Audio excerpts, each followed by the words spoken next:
On va parler ici du gestionnaire, donc du patron d'entreprise, qui a des stéréotypes négatifs eu égard à la personne âgée. Donc il a une vision, il a de l'agisme, et on va évoquer donc l'agisme des gestionnaires a pour conséquence une communication organisationnelle agiste.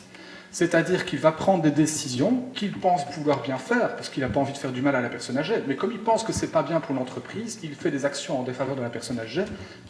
Et donc les actions, c'est quoi? On a déjà évoqué un recrutement plutôt des jeunes.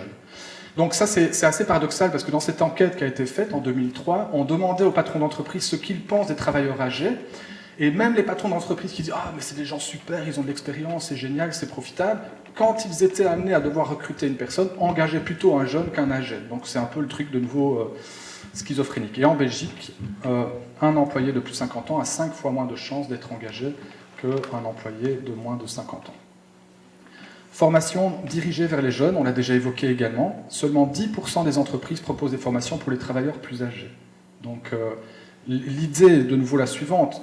Ils apprennent moins bien, et en plus, le retour sur investissement de la formation sera moins important. C'est nawak, c'est n'importe quoi. Donc, je vais essayer de dire pourquoi, par la suite. Et donc, remise en question des compétences. Vous voyez les petites blagues dans les cartes d'anniversaire? Eh bien, dans l'entreprise, on va faire aussi des petits « Oh, mais toi, t'es l'ancien. Oh, mais toi, tu sais, maintenant la technologie, etc. » Et ça va être fait parfois de manière tout à fait amicale et sous le ton de l'humour. Sauf qu'à se ramasser constamment ce type de remarques un peu agistes, ça finit pour imprégner la personne et affecter sa performance.